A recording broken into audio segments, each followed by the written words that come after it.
बिस्मिल्लाहिर्रहमानिर्रहीम। अस्सलाम वालेकुम।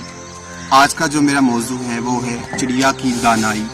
लेकिन मौजू की तरफ आने से पहले अगर अभी तक आपने मेरे चैनल को सब्सक्राइब नहीं किया, बेल का आइकन क्लिक नहीं किया, तो जल्दी से मेरे चैनल को सब्सक्राइब कर दें, बेल का आइकन क्लिक कर दें ताकि अच्छी से अच्छी और नई से नई मालूमात हम रोजाना आपकी खिदमत में पेश करते रहें।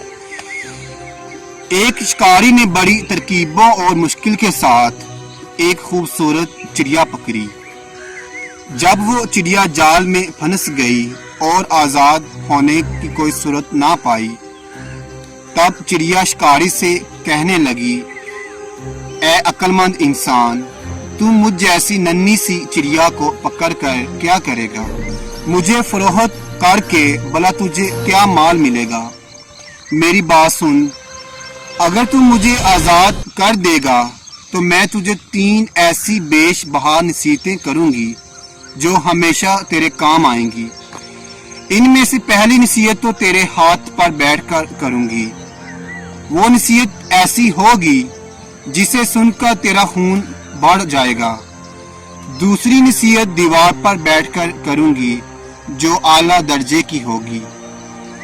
तीसरी नसीहत दरख्त की शाख पर बैठकर करूंगी, इसलिए तेरी दानाई, जवां मर्दी और दूर अंदेशी का तकाजा यही है कि तू मुझे आजाद कर दे।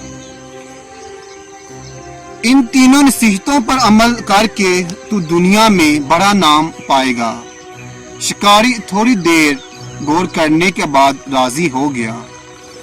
चिड़िया उड़कर शिकारी के हाथ पर आन बैठी। पहली नसीहत ये है कि नामुमकिन बात हवा कैसा ही शख्स कहे, इस पर यकीन ना कर। ये कहकर चिड़िया फिर से उड़ी और दीवार पर जा बैठी। इसने दूसरी नसीहत ये की कि गुजरी हुई बात का गम ना कर। इसके बाद चिड़िया ने कहा, मेरे वजूद में 3 मुश्काल वजन का एक ऐसा कीमती मोती है जिसकी कीमत हिफत अकलीम में कहीं नहीं।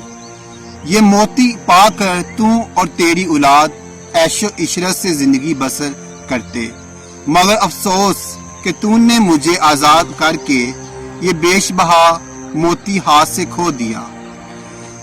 ये तोहफा तेरे मुकद्दर में ना था।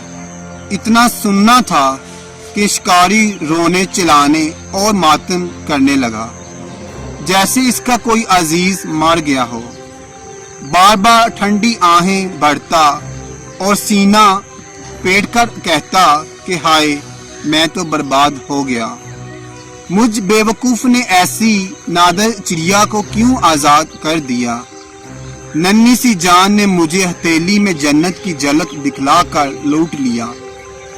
शिकारी जब रो दो चुका था तब चिड़िया ने कहा, ए बेवकूफ, मैंने पहले ही तुझे नसीहत कर दी थी कि गुजरी हुई बात का गम नहीं करना चाहिए।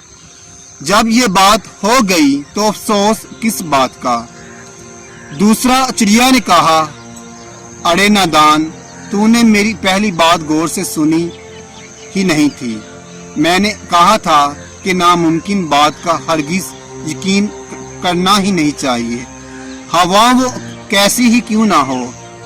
जरा सोच तो सही, मुझ नन्ही सी जान का पूरा वजूद चट्टान भर से ज्यादा नहीं है, भला 3 मिसकाल वजन का मोती मेरे वजूद में कहां से आ गया? ये बात सुनकर शिकारी रोना धोना भूल गया। हैरत से चिड़िया को तकने लगा और कहने लगा, बेशक तू ठीक कहती है। फिर शिकारी कहने लगा, ए नाजुक बदन चिड़िया, मेहरबानी करके वो तीसरी नसीहत भी करती जा। चिड़िया ने कहा, अरे भाई, तूने मेरी 2 नसीहतों पर कौन सा अमल किया जो तीसरी नसीहत भी मुझसे सुनना चाहता है? वो कीमती नसीहत तुझ जैसे बेमुअज़्ज़ज़ इंसान के लिए नहीं। सारी कहानी से क्या सबक मिलता है कि नसीहत का फायदा भी दानाओं को ही होता है। बेवकूफ़ों को नसीहत करना ऐसे ही है जैसे गधे के सामने ज़ोफ़रान डालकर ये समझना कि वो इसकी कदर करेगा। तो इसी के साथ आपसे इजाज़त चाहता हूँ। دوبارہ ملوں گا ایک نئی ویڈیو کے ساتھ. تب تک اپنا خیال رکھیے گا اور مجھے دعاؤں میں یاد رکھیے گا. اللہ حافظ.